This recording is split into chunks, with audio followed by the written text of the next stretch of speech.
Good afternoon, and thank you for joining us today. My name is Amanda Nelson with the Office of Aging and Disability Services.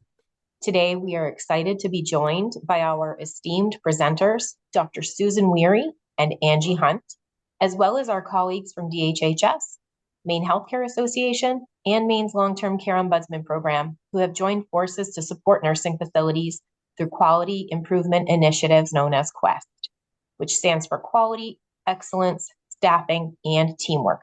If you're new to QuEST and the partnership, or if you need more information, just send an email to oads.nfquality@maine.gov. We're also excited to have all of you here today, our nursing home partners. So if you haven't already, we welcome you to add your name and the nursing home you represent into the chat. We are offering certificates of attendance for licensed administrators attending this call upon request. Please only submit a request for a certificate if you're a licensed administrator in Maine and you attended the entire call. We cannot issue any partial credit certificates. So if you would like a certificate, please just send that request to oads.nfquality@maine.gov. I'm also happy to announce that we did recently obtain approval from the Nursing Home Administrators Licensing Board as a recognized continuing education sponsor. So we adhere closely to the board rules when issuing those certificates. Today's meeting is being recorded. The recording, as well as the slides and any materials presented, will be posted to our rate reform site, which Chelsea will drop into the chat. Those materials will also be on the SharePoint site. And as always, they'll be sent out to all QuEST members via email. If you're not already getting those updates, just email us at oads.nfquality@maine.gov. Our goal is to share information, but also to hear from you, the local experts. So we left some time at the end for discussion after Dr. Weary and Angie's presentation. And then after that, we'll have a brief update on some VBP matters, some core Q items and other stuff. So we should have plenty of time for that too. So now I'm honored to introduce our presenters for today's QuEST call. First of all, Susan Weary. Dr. Weary is a geriatric psychiatrist with over 40 years of experience. Her multifaceted career has had just one aim: to make the world a better place in which to work, grow old, and thrive, with or without a disability. Susan currently pursues this goal at UNE through GWEP and at the Cedars. And Angie Hunt. Angie is a healthcare professional with 42 years of experience, currently serving as the Chief Innovation Officer at the Cedars in Portland, Maine. Throughout her career, she has been a pioneering force in older adult care, transforming traditional healthcare models through person-centered approaches and innovative programming. And with that, I'll turn it over to Angie and Dr. Weary. Thank you so much. And thanks for having us. I could not be more excited to be here and to talk with you about our micro-credentialing program in the context of talking about competencies. Angie, before I begin, do you want to say hello? Yes, thank you, everybody, for being here today. Happy holidays. Thank you. Well, without further ado, I'm going to share my screen and get started here. I am so grateful that people are taking time out of their schedules to be here today, for the invitation, as I've said, to be here, and really for all that you do to support and care for the people who have been nearest and dearest to my heart for the 40 years of my career. So thank you for being in this industry. Thanks for being in long-term care.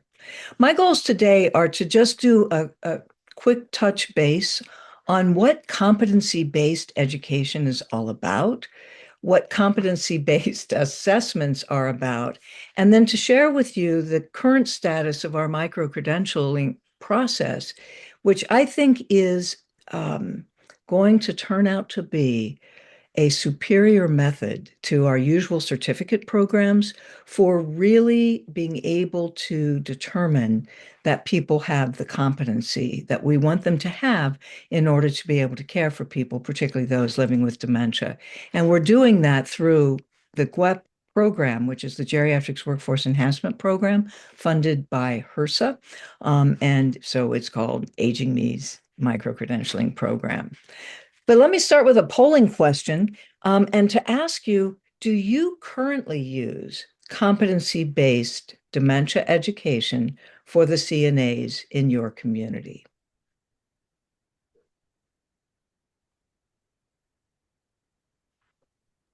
And you should be able to see that poll on your screen.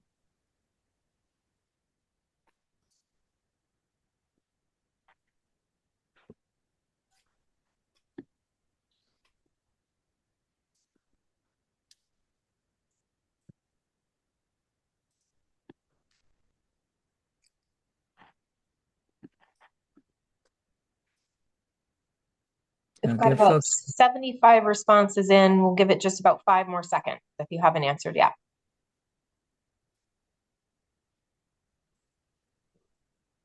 Okay, here are the results. Okay, so it looks like the majority of people, I don't see percents on my particular screen, but it looks like about half of respondents, maybe a little more than half of respondents say, yes, you do. And about a quarter maybe say no, and then there's a handful who are not sure whether or not you do. And what I'm going to be really interested in the discussion part of our presentation is how you are assessing that people have actually acquired the competencies that you've been teaching them. Because I think this is the biggest challenge in competency-based education. And I'd love to know how you're solving it. I also want to be really clear that competency-based education is not new at all. And many of you will be familiar with it from our previous efforts, right, in the Maine Partnership to Improve Dementia Care, in which you have, if you participated in that, a really lovely manualized toolkit for education with lots of resources, right, on how to improve dementia care. And here's what I will say, though, has been a bit of a challenge for all competency-based education. If you notice on this particular screenshot that I took, or if you're familiar with George's book called Guard, which is what this has been drawn from, you'll see that almost every dementia competency list begins with understand dementia. But what does that really mean? How do you demonstrate that you have understanding? I will tell you that for the most part, we demonstrate that we understand by answering questions, often on a multiple choice test, about what dementia is, what the different types are. And we tend to think in terms of definitions and lists and knowing certain facts about the progressions and the stages and so forth. There's nothing wrong with this. The problem with a word, though, like understands, is how do you measure it? And as I say, most of our measures are really along the knowledge end of the continuum. When we say understand, we say, do people know this information? Do they know these facts? And one of the things that I think that we have not done an adequate job in, I say this as an educator, is trying to look at understanding across not just knowledge, but also skills and also attitudes as to how that care is delivered. So when I think about competencies and when we designed our program and when we looked at dementia competencies specifically, our competencies follow this scheme, if you will, or this particular conceptualization. First of all, a competency really does need to embrace that a person demonstrates that they have knowledge, skills, and attitude, or sometimes people call this behaviors, but it's not enough to know about dementia. It's not enough to do, to apply that knowledge and use it in skills. If you know that redirection, for example, sometimes helps, but you do redirection with an eye roll, then that's not quite the right attitude. So a competency, really, when somebody says I'm competent, they should have the right knowledge, skills, and attitudes. So that's one core component of competencies that I think is really important. Competencies also, if we're going to have solid competency-based education, need to be measurable. And to be able to measure things uses a variety of assessment tools. We do use, I was going to say pencil and paper, but I suppose now it's digital, click and choose. Um, Multiple choice questions. We have short answer questions. You can measure knowledge sometimes with the traditional ways that we give tests. The problem that I have with competencies that kind of restrict their measurement to written tests or even oral examinations is that people can kind of get by with a 70%. Real competency-based education ought to be 100% mastery of the knowledge, skills, and attitudes deemed necessary to do a particular thing. That's what competency-based education is. But for convenience, I think, and in higher ed, we kind of settle for this cutoff where the standard is acceptable, but the competency may not be met. It's also important in long-term care and in a lot of industries, really, in a lot of professions, that the applied knowledge that we want, the skill that we want, the attitude that we want, really has to be something that can be observed. And in order for competency-based education to really work, the competencies need to be clearly articulated so that when I say a person possesses a particular knowledge skill or that has the right attitude, if you will, for person-centered care, it means the same thing to me as it means to others. And starting with clear, concise competencies, I think, is really, really important. Now, one thing I forgot to say is that if you have questions going forward or you want to comment on anything that I say, please pop it in the chat or raise your hand.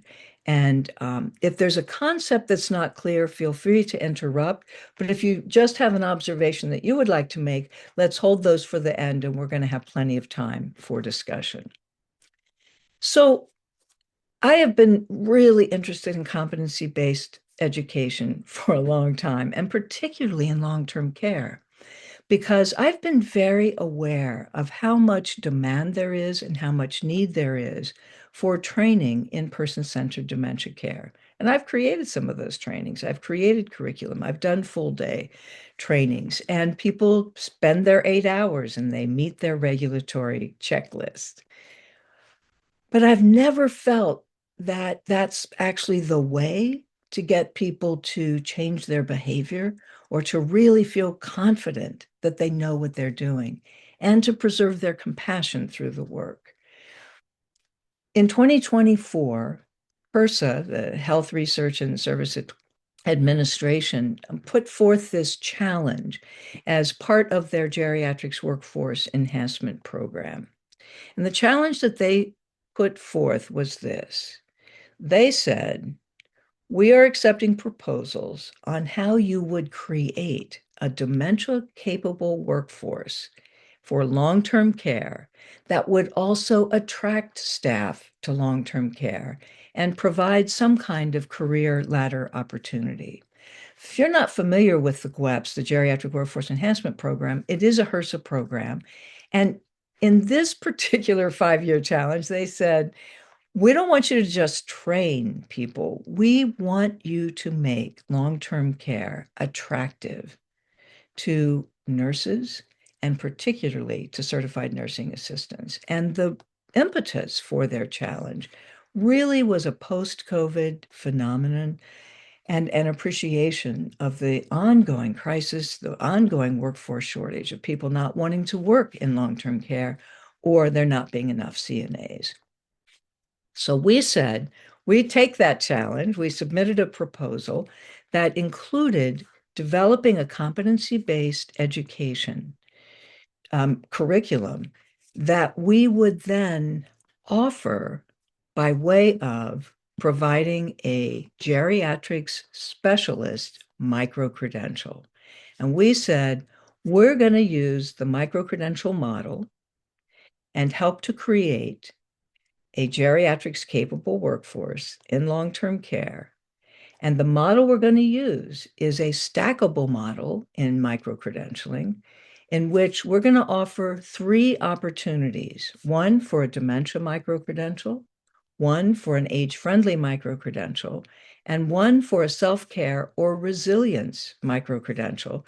Because it's very clear to me, as I know it is to you, that you can't give good care if you don't take good care of yourself. You can for a little while, but the whole care for caregivers has been a theme for a long time. And we're taking that knowledge, the importance of care for the caregiver, and turning it into a micro-credential. And the way a stackable process works is that if you earn each of these 3 micro-credentials, which are often called badges, then you may call yourself a geriatrics specialist. So, why a geriatric specialist badge? We're looking for a way to recognize and validate the specialized expertise and knowledge that you really need to work in long-term care. And we really want to enhance the professional identity, create a career enhancement pathway for CNAs. Ultimately, of course, all of this is in the service of improving the quality of care and, importantly, the quality of life for people in the long-term care setting. So this is what we proposed to HRSA and what they bought. But I realized that I should probably find out whether or not you even know what a micro-credential is.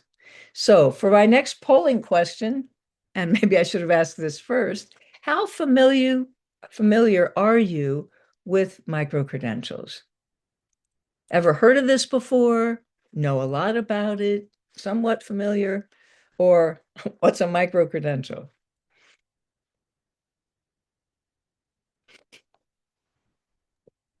And while you're doing that, I'm going to grab some water because I realize I forgot to bring in. Hang on.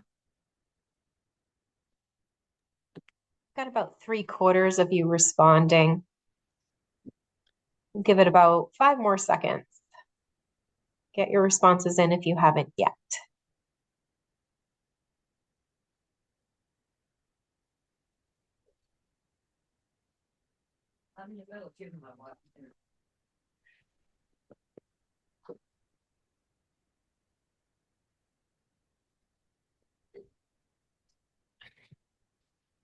Sorry about that. Thank you. You're good. So the very familiar is about 9%, Dr. Weary. 43% are somewhat familiar, and 47% say, what's a micro-credential? Okay, good. Well, that gives me something then to keep talking about. So let me tell you what micro-credentials are and amplify a little bit what I've been saying about why I'm so excited about them. I mean, basically, micro-credentials are a way of demonstrating that an individual has expertise in a very specific area. It also says that for their expertise in that area, they have the right approach for carrying out a specific job or role. A micro-credential also demonstrates that a person has an ongoing commitment to their professional development. Now, micro-credentials have actually been around in other industries for a really long time, like 20 years, 30 years maybe. And perhaps it's easiest to borrow an example from other industries to drill down a little bit more on what this statement means about the expertise. Micro-credentials were first really big in the IT industry and in business, where business owners, and particularly those sort of in the cutting edge of technology, were noticing that they were hiring people who, say, had MBAs, Masters in Business Administration, but didn't know how to do certain things. They were hiring people in IT who didn't know how to use, say, Microsoft Office is the example that's always used. And so Microsoft actually was one of the first to introduce this in the IT world and say, we are less interested in your going to college than we are interested in your ability to use a tool. And so we're going to offer micro credentials, meaning a very specific, narrow body of knowledge or a specific focus on a particular skill. And you will have to demonstrate that you can do that thing before we'll give you a micro credential. And then once you have that, it's portable. And anybody who wants to know what it means that you have a micro credential in something can go to a digital platform and very transparently look at what's the knowledge, skill, and attitude that you bring to bear. Like, how did you earn that thing? In contrast, for example, to those of us who have advanced certificates or degrees, I have an MD. I also have a certification as a psychiatrist, right? I'm board certified as a psychiatrist. I'm board certified. I have extra qualifications in geriatric psychiatry. But what does that really tell you? I could have gotten all of that with like 60% on all of my tests, maybe 65%. I could have done that without ever keeping up professionally on medicine. But if I have um, a more finely defined expertise, say in dementia care, then you ought to know what that means. That I ought to know something about the latest drugs. I ought to know something about the latest non-drug approaches to dementia care. So it's a more granular way of both showing and both knowing that a person can do the thing that they say that they can do. So I've mentioned some of these characteristics, but here they are summarized for you again. It's focused. It's of shorter duration than traditional certificates. Stackability, I've mentioned. It demonstrates mastery, and it includes, as I said, assessment of applied skills, not just knowledge.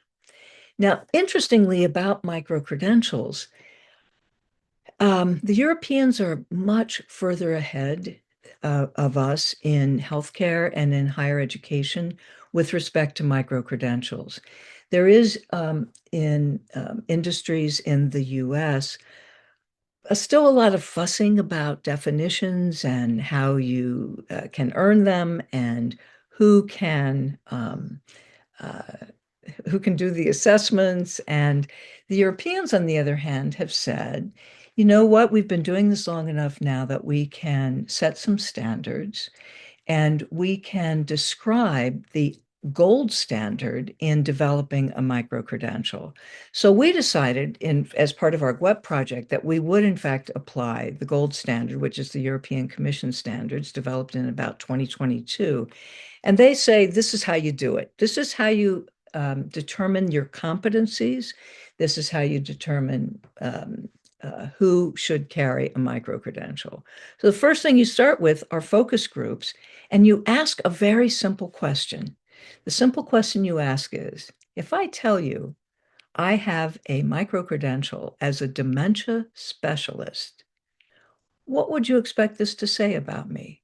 What would you expect me to know? What would you expect me to be able to do? What would you expect me to be able to carry out, and with what attitude? If I say I practice person-centered care, how does that differ from institution-based care, for example? So when you start with these focus groups, it's a really simple question, and you bring together leaders from industry. And so here's what we did in Maine. We brought together leaders from industry. We brought together, so folks from Maine Healthcare Association. We brought together state regulators and other state bodies. We brought together people who work in long-term care, nurses, and other professionals. We asked CNAs. We asked people living with dementia. We asked their families. We asked everybody. If I say I have a badge, by the way. Badge and micro-credential I will use interchangeably. If I say I have a badge that makes me a dementia specialist, what would you expect me to know? What would you expect me to be able to do? And we asked everybody the same question. We took all of that data, and I thank my good friend and colleague Angie Hunt for doing all of these focus groups. Maybe some of you participated. We took all of that data, and the University of Maine put it through what's called a thematic analysis. And after that thematic analysis, 21 competencies were described. We further honed that down. We had a work group, we debated the competencies, and from that, we selected 9 competencies that we all agreed on. Then we sent those 9 competencies to the Dementia Action Alliance. And we said, this is what people without dementia think that would be useful for somebody to know. And they provided additional input about what they would like experts or specialists to have. Our next task was to then work in several work groups on how you assess that. We get our 9 competencies, they have things. There's nothing mysterious here. Like recognize, we'll see them in a minute, recognize dementia, understand dementia, kind of the same kinds of things, but with more granular descriptions. And then we had to figure out how to assess them. So we thought, all right, here's how we would assess it. We sent it out again in a final survey. This is the way one really needs to do it to get buy-in across like all domains, right? And we had, I think, 85% agreement that these were the right competencies to have. We then submitted it to Southern Maine Community College, who will host the badge, the micro-credentialing, and monitor it and do the administrative piece of it. And they have just approved it. So a shout out to some of our other partners there on the screen. But that's what the process took. And that's what we did in year 1 of the grant. Here are the competencies I'm including so that you will have them in your handout. And you'll see, I think there's really, those of us who've been doing this work weren't surprised by any of them. We want people to be able to recognize dementia, the types, the stages, how it progresses. We want people to be able to use research-informed best practice dementia care tools. We want people to recognize behavior as communication. And then here's where I think we get into some nuances, which have been some of the more exciting aspects of the work. We want people not just to know and do those things, but we want them to do it with empathy, patience, flexibility, calmness. And we want to teach them how to do that. We want to help them provide consistent care that is also flexible and individualized. We want them to use techniques, advanced techniques in dementia care to communicate effectively, and then to know how to observe, monitor, respond, report, be part of a team, all while respecting individuality and using life history. You'll recognize components of person-centered care, age-friendly care, Eden alternatives to care, positive approach to care, the old OASIS model to care, because all of us who have been working in this space looking for the most positive approach, I think have tried to insert these kinds of competencies into dementia care. What micro-credentialing brings is I think, a new and improved process for ensuring that if somebody has a dementia specialist badge, you can count on their having demonstrated mastery of these 9 areas. And my hope is that if we succeed in this pilot program and people not just acquiring these, but being able to demonstrate them, that ultimately we will be able to substitute this for the dementia care requirements, and that the state will recognize these as really a preferred way, and that people will be paid enhanced wages for having a specialty that is meaningful. So I'm going to turn over the discussion or the presentation on the assessment piece to my good colleague, Angie Hunt, and then we will open this up for discussion. Angie?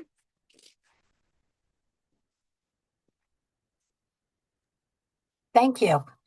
So anyhow, we have completed our online modules, which are modules. There's 6 of them that complement the 9 competencies that the CNAs will take. And in that, they can take it at their own time, these modules. All right. And also, there will be, obviously, as Dr. Wary pointed out, there'll be demonstration of the skills. And I'll talk a little about that when we go into the coach's guide. And they have to observe that the CNA has those skills to meet those 9 competencies. And they will look at documenting their documentation. There'll be scenarios, case studies. There's reflective. Sometimes they watch a little film and they have to reflect. Okay, so the CNA will complete these online modules, the 6 online modules. Can I have the next slide? So also to ensure that there's fair and consistent evaluation of the information that goes on the online modules, but also that demonstration of the competencies. A critical component of our micro-credentialing program success is really maintaining a fair and consistent evaluation for all the participants. And really to achieve this, we have developed what we call a coach's guide that serves as the foundation for the observations and the assessments. And this will be conducted on all 3 badges. All 3 badges will have a coach's guide to them. And the coach is actually going to be the person that is embedded within the community that will work with the CNAs achieving these badges. And our coach's guide was really developed highlighting our adult learning philosophy, which really emphasizes flexibility, respect, empowerment, and meaningful skill building. You know, we believe that when CNAs are really supported with engaging and relevant learning, accessible learning experiences, they will not only meet this competency, but they really will grow in confidence, purpose, and professional identity. And that's what we really want to happen through this coaching guide. And during the coach's observations and discussions, they're not only looking if the person has met the competency, obviously, but it's an opportunity for them to do just-in-time learning. That's why we call this a coach's manual, a coach's guide. And the coach's guide will serve 5 essential purposes for us. First, it will standardize the evaluation criteria across all coaches, ensuring that each CNA that is evaluated will have the same standards regardless of who's conducting any observations or any assessment. And this will eliminate that subjectivity. It'll promote fairness throughout the entire program. The second, the guide will provide clear rubrics for competency demonstration. So this will be offering detail in this coach's guide. We have detailed descriptions that outline exactly what the participants need to demonstrate for each competency.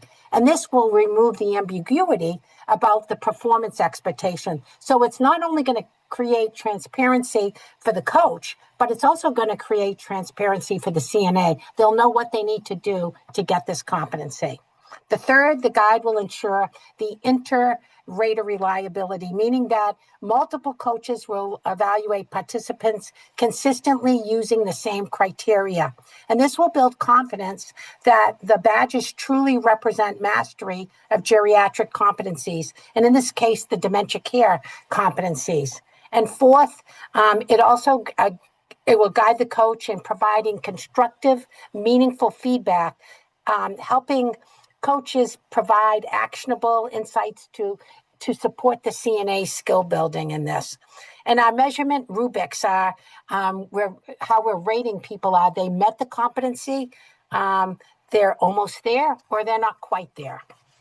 And finally, and perhaps the most important of the coach's guide, is that it maintains program integrity and credibility. It upholds the value and the recognition of our micro-credentials, ensuring that the stakeholders like employers can trust that these badges actually represent genuine expertise in geriatric or dementia care. And this structured approach, we feel, really will guarantee our program will deliver consistent, high-quality results, regardless of who the coach would be. Next slide, please. And what's ahead in 2026? So as we look into the new year, we have an ambitious roadmap designed to really expand and strengthen our CNA micro-credential program. And so on our immediate horizon concerning the first 6 months of 2026, we're going to focus on launching that dementia care specialist badge. We're going to be doing the pilot study in January and developing, and then we're going to be developing the additional 2 other badges. Our primary priority right off the bat will be to launch that dementia specialist badge and enroll our first cohort of CNAs to the pilot badge. And this will be 5 CNAs that will be from the Cedars and 5 CNAs that will be from the main Veterans Home in South Paris. And as they go through this process, we're going to gather comprehensive information on, implementation data. We're going to get feedback. We're going to do something called the PDSA, which stands for a Plan, Do, Study, and Act, which is a 4-step framework. And it's used for testing changes or to ensure that we do continuous quality improvement on the whole process in that coach's guide, and also to be responsive to participant needs. And concurrently, we're going to also be developing and introducing 2 additional specialist badges, the age-friendly badge and the self-care specialist badge. And the age-friendly badge, specialist badge, will focus on really creating the environments, care approaches that promote dignity, independence, and quality of life for our residents. It will be grounded in the 4 M's framework, which is the what matters, the medication, the mentation, and mobility of the age-friendly health systems. And the self-care specialist badge will also address critical issues of caregiver wellness, equipping the CNAs with strategies to maintain their own physical and emotional well-being. And both badges, the modules, the educational modules, and the coach's guide will be completed by June of 2026. And the last 2 badges will be ready to pilot in the summer. So that's what's up ahead in 2026. And I didn't know, Dr. Ware, if we wanted to talk a little about after the pilot is done, where we're going to go from there. Sure. Let me go back here a moment and just stop sharing for a minute. And Angie, let me check first to see if there are any questions or comments in the chat box. I don't see any, and see if there are any hands up or if anybody just wants to speak up with questions. I feel like we kind of blitzed through a lot of information. And for those in particular who answered in the poll that you weren't sure what a micro-credential was, do you feel like you now do know what a micro-credential is? And Mo, I'll go to you in a moment. I'm seeing a couple of nods. Thanks, Deb and Janelle, for having your cameras on so I can see a nod. Very helpful. Okay, there you go. Joanne as well says, nope, now I got it. Anybody less clear on micro-credentials, or is it different than what you thought it was? Okay, Laura, thank you. All right. So yes, I remember. Oh, so some people learned about it from the fall conference. Sweet. Okay, great. I wasn't able to be with you, but I know Angie and my colleague Lynette both did a good job. Mo? This is a silly question, but what does HRSA stand for? Oh, thank you. HRSA stands for Health Resource and Service Administration. It's part of the federal government, and I think it might be under the under CMS or health. I guess it's under Health and Human Service because I guess CMS is under that as well. But Health Research and Health Resource rather and Service Administration, yeah, that's what HRSA is. Thank you. Sorry about that. So my question to you all, so one other thing I'm going to go, will these modules be available to other facilities to use once the two piloting facilities trial them January through June? So let's talk about that. Um, you see, here's the thing. I mean, the simple answer is yes, of course. These modules will be available, but just taking the module without having the opportunity for just-in-time training would not really get somebody to the level that they would need to get. I think just doing the modules would not get you to where you needed to be to really demonstrate the expertise. The reason I say that is this: we have um, on the learning modules a lot of opportunities for self-knowledge checks, for testing. And as I say, people are supposed to keep taking it until they get it, right? It's because it's not so much about a score as it is about achieving mastery.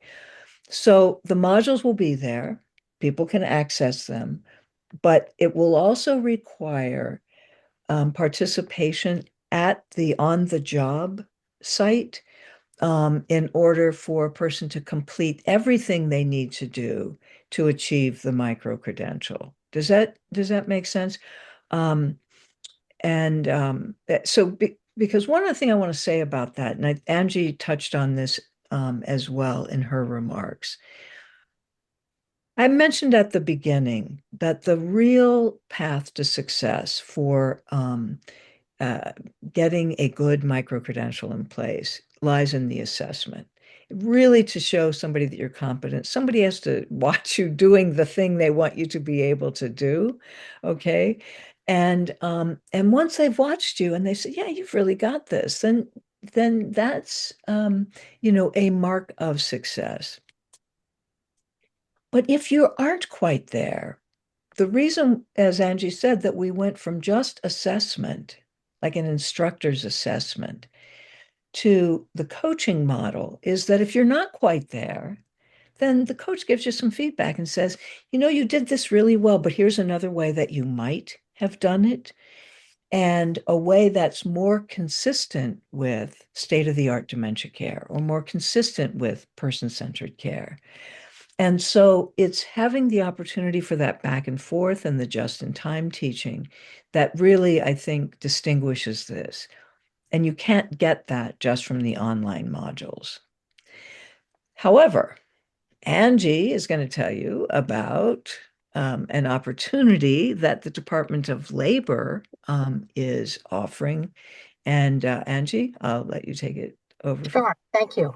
So, yes, so once we're done the pilot and we've worked the kinks out with the coach's guide and everything, we're going to partner and get the word out to all long-term care communities, and we're thinking of holding a full-day conference where long-term care communities could come to Augusta, and we would give a big overview of the badge process. What about the badge? Talk about the learning modules, but we're going to take a deep dive into the coach's guide and really teach people how to use that coach's guide so that they could be coaches within their long-term care communities and help their CNAs achieve these badges. Okay. So we're thinking and we're targeting and we're hopeful for March, maybe toward the end of March, that we would be ready to do this and to go into this teaching mode.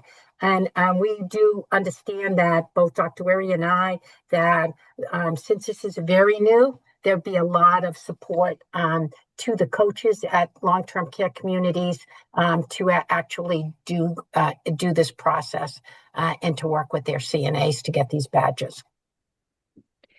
One other thing I'd like to add to that, as we keep using some of these terms and to try to shake up your thinking about it, sometimes people will ask, no, March of 2026. 2026, yeah.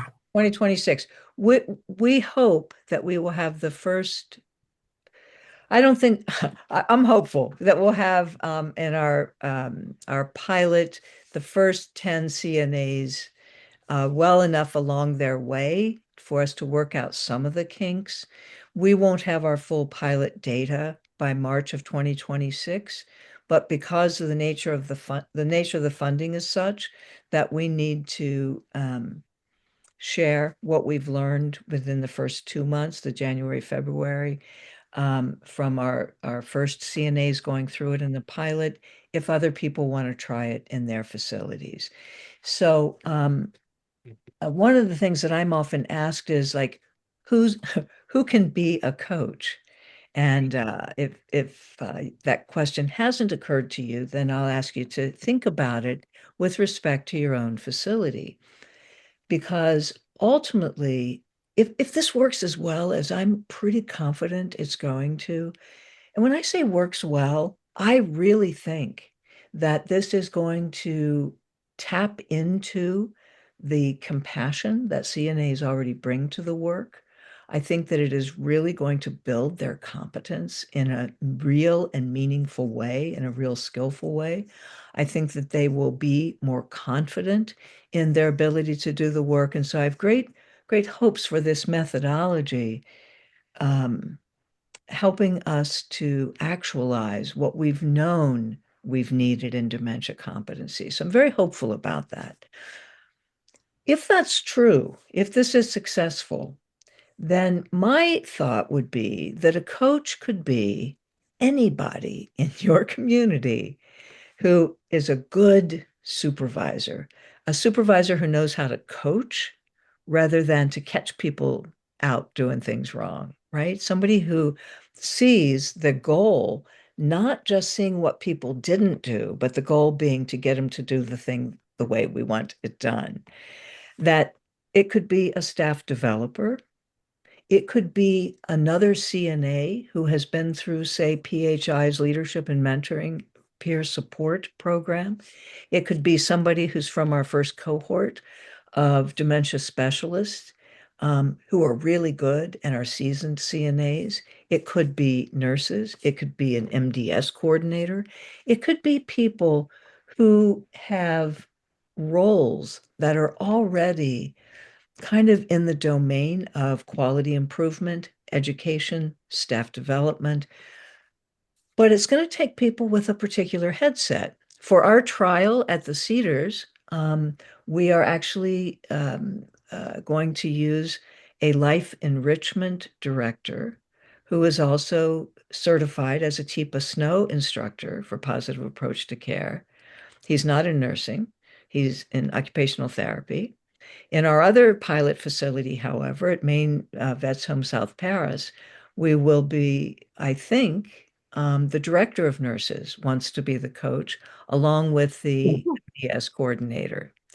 And so it's going to be, I think, if people are interested, and that actually is going to be our next polling question. If you think that you would be interested, it will be a matter of deciding who you think could implement this program in your facility. Amanda, why don't we toss that up? Yeah, I think there was a question too about how this training is going to be funded. Yeah, we'll come back to that in a moment. So the Okay. whole question up there right now is, and now that you've heard a little more about it, and again, obviously anonymous, so we won't know, but how likely do you think it would be that your organization would want to participate? This is just kind of like what do they call it, a straw vote, to see if there's interest. Very likely, maybe a little, or definitely not. That's like the big crude cut here. Got about 2/3 responding. I'll give you guys just about 5 more seconds if you could get your responses in. Here come a few more. And here are the results. Okay, so what's that in percents? 43% very likely, 50% somewhat likely, 7% very unlikely. Okay, fair enough. I'd love to hear from um, any of you, all of you in the chat, if you want to, as to why you gave a particular answer. particularly the very unlikelies? Is it, does it seem too complicated? And again, just crude measures here. Is it too complicated? Is it a high barrier? Is it you already have a well-trained staff? They don't need any more training. So there would be lots of reasons for saying definitely not. I'm just curious about some of them. And for the somewhat likelies, I'd love to know either again in the chat or send us an email. What would make it more likely? What would make this attractive to you to offer in your organization? And for the very likelies, just let us know who you are, and we'll touch you first when the opportunity comes up. How will this training be funded? For the next 4 years, so the HRSA grant, the GWEP grant, is a 5-year grant. We've now completed a year and a half of it. So the training that we offer around the coach's guide, for example, will be completely funded by HRSA. And right now, there is no funding for the CNAs to participate in this project. So we don't have a way of reimbursing them directly for the time that they spend in this learning. The ask of the 2 pilot sites is that they will provide staff time for this just-in-time coaching and so forth. And that's funded through the grant. Angie, I don't know what the other opportunity will fund. It will certainly fund training of coaches for your facilities, and it will certainly pay for the support for assessing CNAs.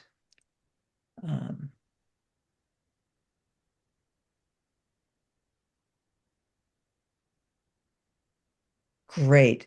Thanks, Deb. Yeah, that comes up. I'm going to address that in just a second. But Angie, what will the funding that you have available be able to support? The funding that I have available, it's limited to a certain date, but basically it's going to, in March, pay for all the training of the coaches.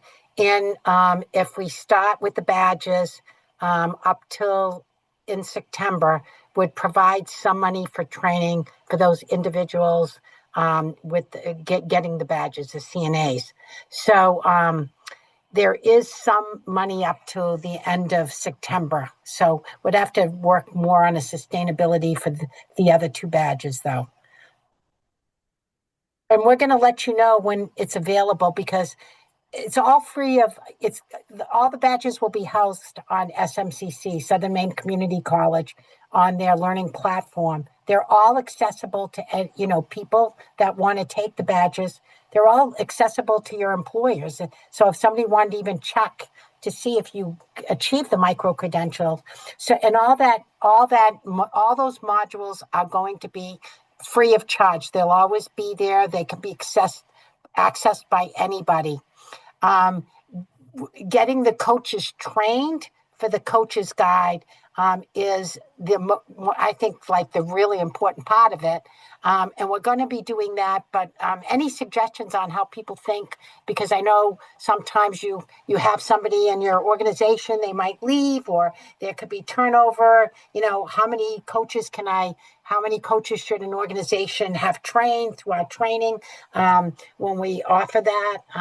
So those are all questions that I think we should think about. And but the first training for the dementia badge is pretty much totally, we have reimbursement for. Yeah. So, so we've answered the question about how the training will be funded. And again, we want to think in terms of the funding for training the coaches is really, I think, where that's where this is really going to become meaningful, frankly. Yeah. So at the moment, we don't have separate funding for you to say, I'd take my staff developer and have them become a coach. We don't have time to like pay for that time. My hope is that this will ultimately be seen as a way of doing staff development, not an add-on. You know what I mean? Because I think right now for memory care, there's a requirement for 8 to 12 hours or whatever the current regulation is that people have to have so many hours of training. This will be that. So however you are funding that will be how you will fund this, is another way to think about it. We have talked with Maine Healthcare Association. Certainly, Mo has been like completely, in the loop as to what we're doing. Both Angie and I have worked also on the Maine partnership to improve dementia care. At this point, we're not sure how they complement one another, how we would do that training, but I personally am, and we are as a GWEP totally down with partnering with Maine Healthcare Association in whatever way makes sense to Right. its membership, right? I mean, that's kind of for you to tell us as to what would be a meaningful partnership, but we are available, our materials are available. I really want this to work. And quite frankly, so do other people. We're going to be taking the micro-credentialing program concept. We already have actually through our GWEP, but we're working now with Leading Age also to take the concept and to see how to share it nationally at their conference.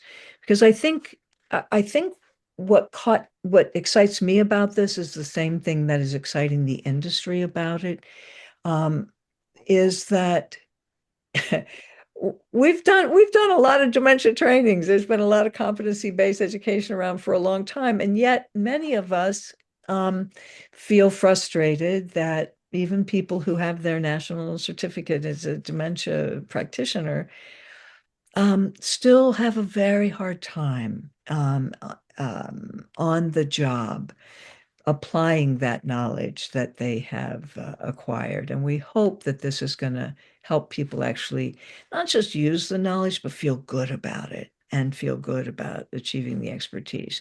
Deb has raised a question that's come up several places and come up certainly with the state as well. And that is it realistic to expect CNAs to sort of do this on their own time, do outside there on the job? And one of the things that I think we have wanted to do from the beginning is to weave in the knowing and the doing into the on the job, not taking time out of work to go sit and watch a computer-based training, but in fact, to have available on site this coach who, when the CNA who wants to get their badge is, kind of struggling, unsure about what to do if somebody's having a particular behavioral expression of distress, they can use the skills that they have, and there's somebody that they can turn to for assistance in doing it better next time. It's really that kind of, it's not exactly on the job training, but it's on the job usage of the knowledge. So will that be sufficient to engage CNAs? I honestly don't know. I'll tell you the experience that I had immediately post-COVID, actually sort of during COVID and right after COVID, in Connecticut, working with the union there with 1199 Training Fund. I created a resilience badge for post-traumatic resilience, kind of that um, uh, different way of approaching the COVID traumatic experience. And this was completely on the CNA's own time. And the response was really impressive. Now, that was a unique set of circumstances. People were feeling trauma. They wanted to do a post-traumatic growth kind of badge. We called it resilience. But it was on their time, for their benefit, and they kind of worked the program pretty faithfully. And because it was in that immediate post-COVID time, all of that training I did was virtually. So it gave me the idea that actually CNAs may be more willing than I often thought, because they have busy lives and some work more than one job. And we know the story of the demographic. So I don't know, Deb. Um, um, we have worked with the long-term care ombudsman program. We've worked with the direct care support professional advisory council that they have. They have said they would like this. Their representatives to that council have said they would like it. I've presented it twice to their annual meetings, and they're very excited about it. I have said repeatedly that my hope is that this would lead to increased wages at some point, but there is no guarantee that it will. Um, and um, and I can only tell you that's kind of what I've been saying, and the response has been very positive in the abstract, right? And I know that it's very different in the doing. Deb, tell me what you mean by the on-the-job resource, if you would. Well, I was kind of confirming that I like the idea of having somebody in-house that can be that go-to person. So um we built a mentorship within our CNA community so that when somebody's new, they have a mentor that they can refer to when they feel like, oh my gosh, this, I just graduated a CNA class. This is not what I thought the world of CNA work will be. So that person is a veteran CNA and goes, oh yeah, I've been there. Come sit down, let's talk. That's what I would if I'm understanding correctly, when you're talking about doing this program internally, that would be something available to them that they could reach out to as they're moving through this program. Is that what we're Exactly, Yeah. exactly. That you got it. You got it. And now I'm curious, quick in the chat box, who else has mentoring programs like Deb has described? That would be a nice scaffold to piggyback on this, or at least to give you that invitation, right? Here's a way to do it. Mo? No, I think we're on the same page, Dr. Ware, when you were talking about, I think it would be incredibly fabulous if there was a way. And I know we've got all these um, odes and value-based programming people on the phone. I know you and I have talked about, wouldn't it be wonderful if this was part of the payment system, that if people received certain credentials, that there could be greater reimbursement, because I think that does make a big difference. And I think it helps develop those ladders and lattices. So yeah, we're right on the same page as you. I raised my hand just as you were saying that. So thank you. Yeah, thank you. Yeah, and I have to say, shout out to the folks at Odes and to like the whole state of Maine has been the whole state of Maine. The all the folks in the DHHS have been so supportive of this and have, regularly met with me and met with folks and the GWEP to see also where there's overlap or where it's complementary with their certification program. I would love to see this be available to direct care workers in a lot of fields who work with people living with dementia. And what I've just said, because it's so important to me that this have credibility, is that I believe that we've got the right components, but I won't really be able to offer that assurance that it belongs in, part of the value-based equation till we get some pilot data. But once we do, I think that once that we have a proof of concept, I think that there, will be receptivity to how to use this in Maine to really get quality senior care, geriatrics care. And And one of the things I just did want to add, and I don't believe that Maureen Booth is on this call, who's our Director of Education, but I know that she recently posted some information about mental health rehabilitation technician free courses for that I believe are happening through one of the community colleges. So I look at, we have a lot of mental health needs in our residents, and it would be great to look at, can people get the mental health? And I don't think they call it that. They call it a little bit different, but how do we kind of encourage that? So this is great to all build together. Yeah, that's great to know. And I'll let somebody else take up your question about those payments. It's so great that we have so many of folks offering this mentorship program, which I think is a great program. I think that our program complements with that very well. I think it's that very complimentary. Yeah.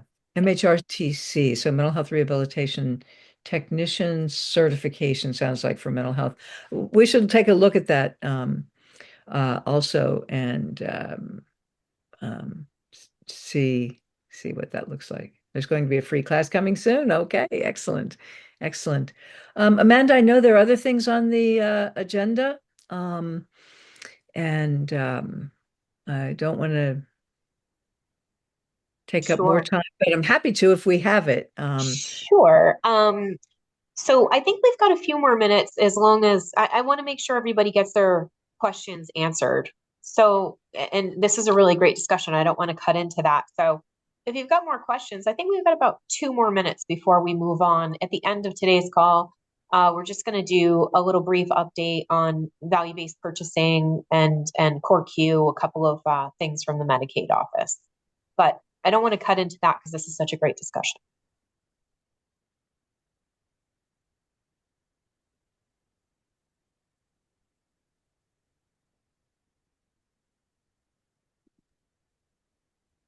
I'm not seeing any other hands. Let me see. Yeah, I'm not either. So that's fine. So Olivia Alford from the Office of Main Care Services had planned to share a recap of the core Q guidelines that we've already shared, but wanted to make sure that you had them all in one place. Unfortunately, she's out sick today, but she did share her slides with me, so I can go over those to the best of my ability just briefly. And then, of course, we'll redistribute them after the call, which might help to answer some of your questions about the core Q and getting a vendor and all of that. After that, we have Kristen Merrill from OMS who will share a quick update about value-based payment and the quality bonus pool. So without further ado, I'll put up Olivia's slides.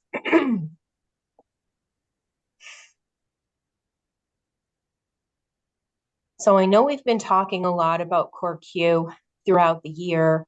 And, first and foremost, your best resources to go to the core Q satisfaction user's manual. That's your first point of contact. So from there, though, as you all know from the calls over the course of the year, some allowances have been made to veer from that to make it more realistic to be able to complete this survey and meet your targets and things like that. So this link does work when the slides get shared. That is the link to the most recent core Q users manual. After that, each nursing facility can choose your own core Q vendor.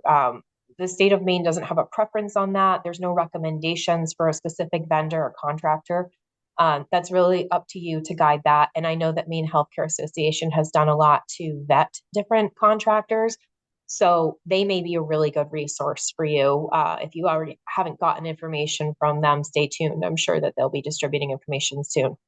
One of the questions that comes in frequently, do we have to do the resident and the family satisfaction survey?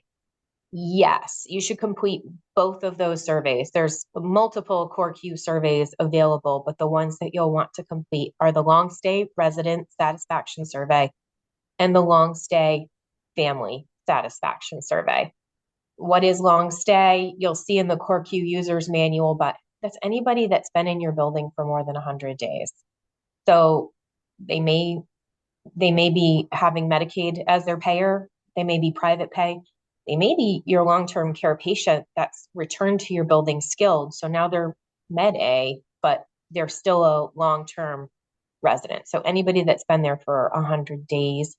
And then, of course, there's other criteria in the manual you want to make sure to follow, making sure that they have the cognitive capacity to complete the questionnaire and things like that.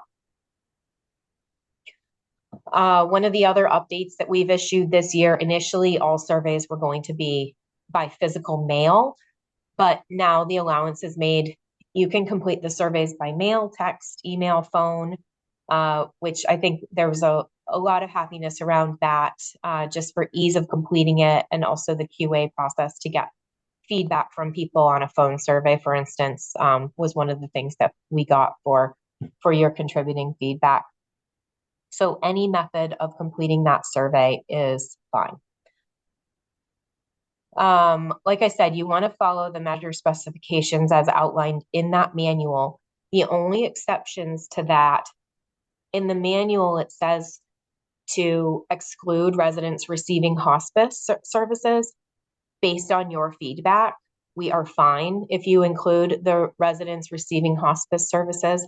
You just want to make sure that they meet the other criteria, for instance, cognition and appropriate BIM score, things like that. In the manual, they had excluded court-appointed or state-appointed guardians. The state has decided to include those guardians. In the state of Maine, those guardians are much more involved, say, than in other states. So we recommended to not exclude those. Both of those allowances should also help to get you closer to those target numbers, but we'll go over that again in a minute. There's the option to include additional survey questions. You can certainly do that. Your vendor would likely recommend that you put the questions that need to be answered, the primary questions that will be considered in scoring. You'd probably want to put those first to make sure that they get answered, because you don't want to, lose credit for those. Any questions so far? We have a couple more slides too and like I said, a lot of this is recap, so you may already know this, but we wanted to make sure that you had it all in one place on one set of slides, just to make it a little bit more clear. And this is an update to that Core Q guidelines document that came out at the beginning of 2025. That contradicts some of this, but this is fresher. Angela, you have a question? Yes, thanks, Amanda. Appreciate you going over these slides. So I have a question, and maybe you're going to cover it, but in some of the earlier requirements, I believe that there was a date. I know you and I talked about this offline, but there was a date specific to 12/31/25 having a contract with a Core Q vendor in place. Could you just make sure that the providers on the call today are clear about that timeline, whatever the department's requirements are? Thank you. Absolutely. I have a little bit of that on the last slide, Angela. Okay. So I'm going to pause. Sure. Thanks. If I don't answer it thoroughly, though, when I get there, let me know, because I want to make sure that answer gets out there. That's a great point. Great. Thank you. The next guideline is about response rates. So I know there's been some feedback on this. The target, and again, this is how the measure is considered valid and reliable. The target response rates are both 30% and 20 returned surveys. Now, once you go through that eligibility criteria and you eliminate people who don't have a high enough BIM score, haven't been in the building for more than 100 days, all of that stuff. If you have a nursing home that only has 23 beds or 26 beds, you're not going to have even an eligible population to get 20. And so the Medicaid team recognized that, the VBP team recognized that and made an allowance for this. We are a small state and we have small nursing facilities in our state, and we don't want you to be penalized just because you're smaller. So if you have 30 eligible residents, then the expectation is that you get 20 returned surveys, which is a higher response rate, we recognize, but it's the compromise that VBTP team came to. If you have 30 eligible family members, then it's expected that you get 20 returned surveys. If you don't make it to that threshold, if you don't have 30 eligible residents, then you're not required to get 20 return surveys, but you are still required to hit the 30% rate for each survey. I'll just pause and see if anybody has questions on that. And then Mo, I see that you have your hand up. Yeah, I have a couple of questions, Amanda. I guess, first of all, I'm seeing summary of guidelines. So how does this differ than the rules? And then I see that in the chat, Donna Baker asked about, will the user manual be updated? My understanding is that the user manual is the core Q user manual, but that significantly deviates from the state guidelines. So I'm a little bit confused as to what people are supposed to follow. Got it. And we do get to that more on the last slide. Okay. We're in the nitty gritty right now. I just want to make sure I get both parts of your question. So one was about the core Q manual. Yep. And the other one was about the rules. And the rule. Yeah, okay. Yeah. And Angela already asked that, a similar version to that question. So yes, that is, I think Okay. it's on the next slide. Okay. Is there any clarification requested? Would anybody like clarification on the response rate versus the number of surveys returned, things like that? The best way to know is to go through your eligible population and see how many people would be eligible, to see if you would be required to hit both benchmarks or not benchmarks, I'm sorry, response rates, or just the percentage. Tarsha. Yeah, I just have a question. At our Glenridge facility, we care for residents with dementia and Alzheimer's. So I am anticipating out of probably 125 residents that we might have maybe 5 residents with a BIM score that qualifies. So you're saying that we would still have to reach 30%. So I'd have to have 2 of those patients that are, let's say, out of 5 that would have a BIM score that would qualify. So we would have to have that as well as a 30% response rate from the families. Great question. I think your tougher one to hit in your case with the 100% dementia population is going to be your residents, right? More concerned than the family survey. Yes, absolutely. But we'd have to have both, right? Yes, you would have to do both surveys. That's the way that the guidance is right now. That's a really great question, and you're in a unique situation there, especially with a larger population, about 100% dementia. I am going to take that comment and bring it to the OMS team, because it's a really valid thing to consider. I don't know that they've considered that yet. So thank you for bringing that to my attention. I'll make sure that they're aware of that. Okay, thank you. You got it. And it's hard for me to see the chat while I'm sharing my screen, but I'm going to try. Okay, why not make it fair with 30% from any home? That's one of the questions. So I assume as opposed to, so the state of Maine, and this gets a little bit to Mo's question too about the core Q manual. The state of Maine is trying to use this as close to the measure specifications as possible. The way that the tool is valid and reliable as the developers intended when it was created. The developers at American Healthcare Association in partnership with Dr. Nick Castle. Realistically, when the rubber hits the road, we're realizing we don't want to make the threshold impossible. So that's when those allowances were made, little by little, one at a time. Same with like phone surveys and things like that. We want to give you every opportunity to get the response rate up while still trying to maintain the integrity as it exists in the core Q users manual. And to Mo's point, yes, the core Q users manual is developed by the developer. That's Dr. Nick Castle, Dr. Lindsay Schwartz, and they have a lot of input from the team at ACA NCAL too. They all work on that together, and CMS had input to that. So we're trying to preserve the integrity of that while still making the targets achievable. So in a larger facility, the thought was that if you have 100 residents, 100 families, the thought that was that that would be achievable if you to get 20 returned as well as 30%. So that's why the allowance was made for smaller facilities, just to not penalize those smaller facilities. Okay, I see your comment, Jennifer, saying that Sedgewood. So I'll point that out to OMS, all dementia and Alzheimer's. Okay, any other questions about the specific response rates before we move to the next slide? See if we can get to that. Okay.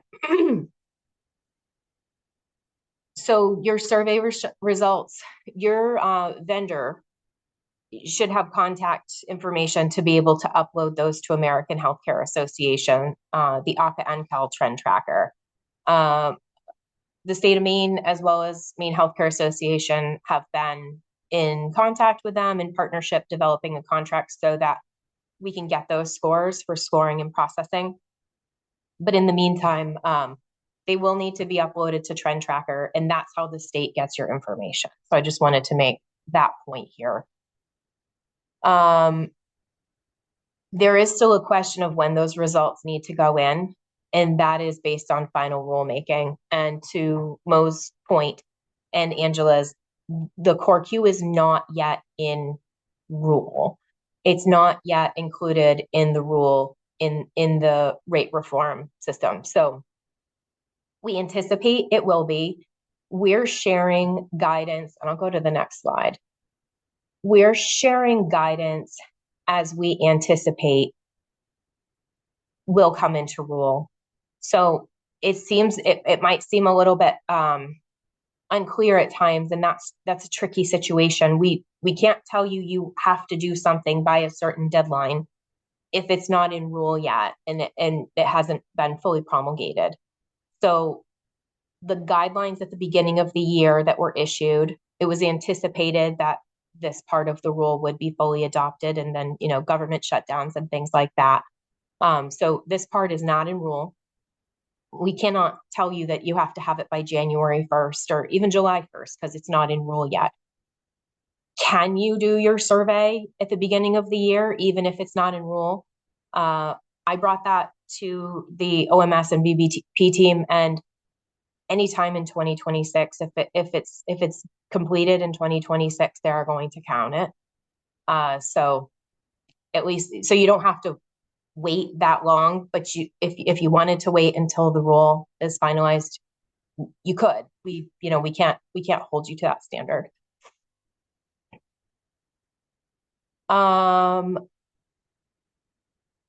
This is in the way now. So this part, NIFs who achieve the minimum threshold performance for 2 of 3 measures for the most recent 3 scorecards won't be subject to the withhold in 2026. Again, this is what is being proposed, but we don't always know how things are going to shake out in the long term because rule goes through a lot of process. But the 1% withholds are not going to be implemented in January. We anticipate it will be sometime in the calendar year of 2026. So just to reiterate this, rulemaking is in progress. Nothing is final until the rule is fully adopted and we receive approval from CMS. So there is a link in the slides to sign up for OMS notifications if you're not already getting them. I assume everybody on this call is getting Maine Healthcare Association news and bulletins. Those are very informative too. The department is in very close contact with Maine Healthcare Association. And then Olivia also provided a link to the slides from the VBP update that she went over in October. And I think that is the last slide. I'm going to stop sharing. And I know that was a bit of information, but I want to share also that those will be distributed. And Mo, another question? Yeah, I just wanted to make a couple of comments, and I appreciate all of the members' patience working. I know that many of you worked very closely with us as we did vet many CoreQ providers with the understanding this had to be done by the end of December. So I know that kind of threw everything for a loop, and understand that that happens, Amanda, that there's a lot going on. But I did want to let people know that Maine Healthcare Association has provided what we feel is the best partner for this, and have asked our members to opt out of this. And there will be tomorrow a demo presentation from the provider that we highly recommend. And I know some of you have other people. You can choose whoever you want. Nobody is required to choose these people. But we have highly recommended Align. Align is the former, they used to be called My Interview, for many of you who know that. I'm just going to drop, Amanda, if it's okay, in the chat where people can register for that demo tomorrow. And we have asked all of our members to make a decision to, if they don't want to go with Align, to opt out of that. So I don't know if Angela wants to add anything more to that. And just a reminder, with our 2 minutes left, we are going to hear from Kristen Merrill as well. So just to be mindful of the timeline. But that's great information, Mo, and thank you. Thanks. I'm sure everybody on the call will want to know about that. Any questions that you can think of right off about CoreQ? You can send them to the inbox as well. You can send them to Maine Healthcare Association.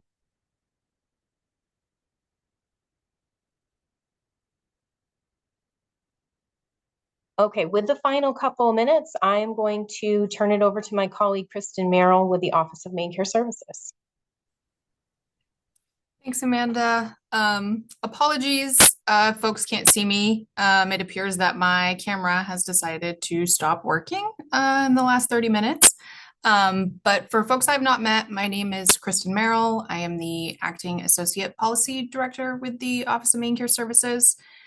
And I'd like to just briefly, for those that are not already familiar, just explain that, the Medicaid state plan is essentially a contract between a Medicaid agency and the Center for Medicare and Medicaid Services, or CMS, that governs what populations, coverage, services, models, etc., that a Medicaid agency covers and can reimburse for under our Medicaid programs. And so in regard to what we're referring to as the quality bonus pool, which individuals can find under our current Chapter 3, Section 67 rule, specifically under Section 22.6.3. We did submit to CMS a SPA, or a state plan amendment, to authorize what is captured within that section of our benefits manual. That SPA is currently pending with CMS, which basically just means that we've not yet received official approval from them. And so we have been negotiating with them ongoing. We've been providing updates as necessary. And as of today, I don't have any pending questions from CMS, which is a good thing. That leads me to be hopeful that we will receive approval in the coming weeks on the changes that we've submitted to them. However, at this time, unfortunately, I don't have an exact ETA on when we could expect to see that approval. I did reach out to the staff at CMS that I've been working with directly on for that submission, and just haven't received a response yet at this time. But what this means for folks is that those payments are not going to be released by the end of this calendar year. But my understanding is that facilities will receive their award letters by Monday. So once we have additional information on when we can expect to receive that approval from CMS, that information will also be shared more broadly. Do folks have any questions? I know we're at time, but any questions I can answer very quickly? Angela? Thanks, Kristen. Appreciate the update. And I know we're really out of time. So I think it might be helpful for everyone on the call if we could just summarize. So I want to make sure I understand it correctly. So the state of Maine has submitted a state plan amendment to CMS.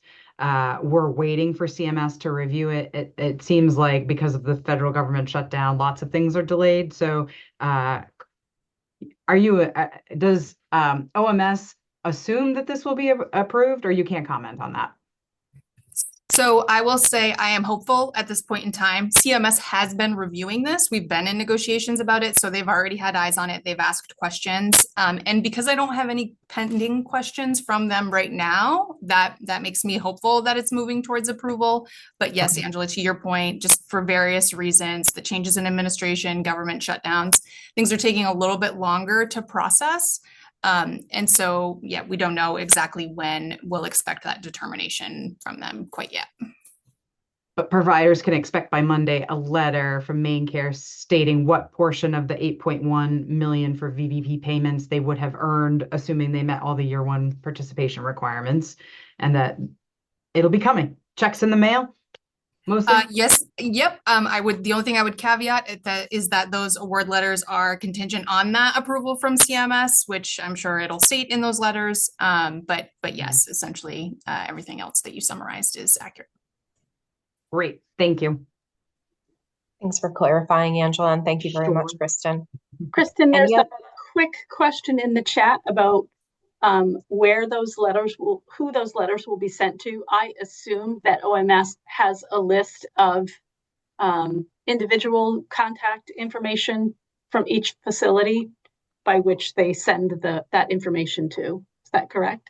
That is my understanding. Yes, we have regular contacts that we will be sending those to. Thank you for pointing that out, Karen. Okay, Chelsea, if you want to get that December slide up so that we can get that survey going. I apologize, we went over. Usually we're right on time. But thank you all for coming. As a reminder, we do have 2 surveys. This first one is to gauge the quality of today's QuEST call with Dr. Weary and Angie Hunt. So you can snap that QR code on your screen, or if you prefer a link, we'll drop one in the chat in just one moment. We'll give you just about a minute to get that survey done, and then we'll put the other survey up, which is the recap for all of 2025 and looking at 2026. I will send both of those surveys out in the recap email as well, like we normally do. So if you miss them, no worries. We'll make sure that they get to you. So like I said, last month, some of you received an error message with that looking forward to 2026 survey. You can actually complete that 2 times now. Last time you would have gotten an error message, but we've changed the settings so that you can submit your feedback multiple times if you would like, especially if you have some new ideas of what you'd like to see. Today's recording and slides will be posted to the Rate Reform site, and it will also be on our SharePoint by early next week. If you need a new invitation to the SharePoint, just let us know at odes.nifquality@maine.gov, and we can help you out with that. As always, the materials presented will also be sent out to all QuEST members. We will switch over the slide if Chelsea hasn't already so that you can get that overall 2026 survey now. We'll leave it up for just a few more minutes to make sure everybody has a chance, and then we'll close out. But if you're all done and you've done your surveys, then I just hope you have a wonderful day and a happy holiday. Be safe. Thank you very much. Thanks, Amanda. Happy holidays.